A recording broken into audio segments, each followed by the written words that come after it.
سما کر لے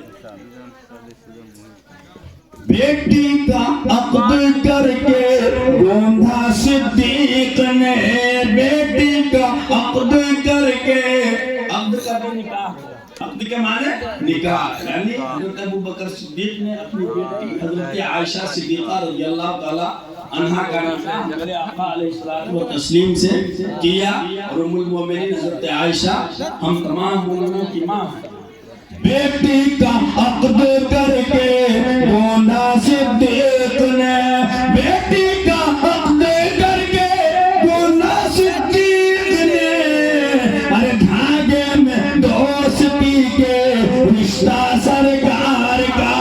دھاگے میں دوستی کے رشتہ سرکار کا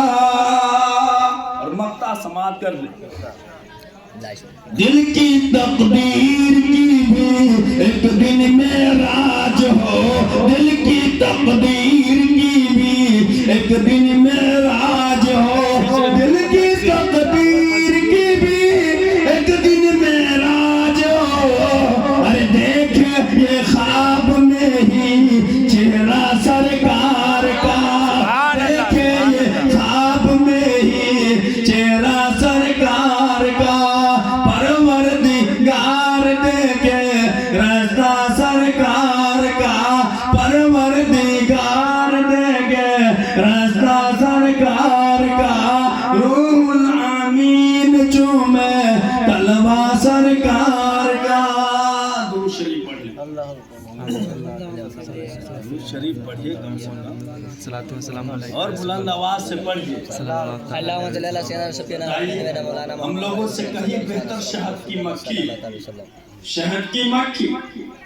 مصنوعی شریف میں ایک حدیث پاک مولانا روم رحمت اللہ تعالی علیہ فرماتے ہیں کہ ایک مرتبہ میرے آقا علیہ الصلوۃ والتسلیم نے شہد کی مکھی سے پوچھا اے شہد کی مکھی یہ تو بتا کہ تو شہد کیسے بناتی ہے شہد کی مکھی عرض کرتی ہے یا رسول اللہ صلی اللہ تعالی علیہ وسلم میں چمن میں جاتی ہوں میں باغیچے میں جاتی ہوں اور رنگ برنگ پھولوں کا رس چوستی ہوں اور اس سے وہ چوس کر کے اپنے گھر کو واپس آتی ہوں اور اس سے اپنے چھتوں میں اگل دیتی ہوں میرے آقا بس وہی شہد ہے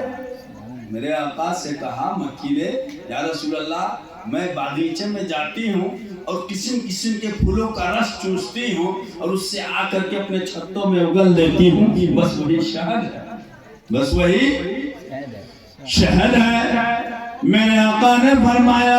اے شہد کی مکی یہ تو بتا پھول کے رس تو پھیکے ہوتے ہیں اس میں مٹھاس کہاں سے آتی ہے پھول کے رس پھیکے ہوتے ہیں پھیکے ہوتے ہیں اگر یقین نہ ہو تو آپ کسی پھول کو لے لیجئے اور ایسے کر کے نچوڑ کر کے اس کا عرق نکال کر کے زبان پہ لگائیے میٹھا لگتا ہے پھیکا لگتا ہے سمجھے کہ نہیں میرے آقا فرماتے ہیں اے شہد کی مکھی پھول کے رس تو پھیکے ہوتے ہیں پھر اس میں مٹھاس کہاں سے آتی ہے شہد کی مکھی عرض کرتی ہے یا رسول اللہ دوست ماں خانے مدر احمد درود می شود شیری و تلخیرا ربول یا رسول اللہ جب میں اپنے گھر سے چمن کو جاتی ہوں باغیچے کو جاتی ہوں اور جب باغیچے سے اپنے گھر کو واپس آتی ہوں تو یا رسول اللہ آپ پر درود شریف پڑھتی ہوئی جاتی ہوں اور آپ پر درود شریف پڑھتی ہوئی واپس آتی ہوں یا رسول اللہ اسی درود شریف کی برکت ہے کہ اس پھول کے رس میں مٹھاس پیدا ہو گیا سبحان اللہ سبحان اللہ زندگی نہیں تو درود شریف کی برکت سے لیکن اس پھول کے رس میں مٹھاس پیدا ہو گیا ہے تو بتائیے جب ایک شہد کی مکھی ہو کر نبی پر درود پاک پڑھ رہی ہے تو ہم اور آپ اشرف المخلوقات ہو کر نبی کی امتی ہو کر اور نبی پر جب درود و سلام پڑھنے کے لیے کہا جائے تو ہم لوگ اپنا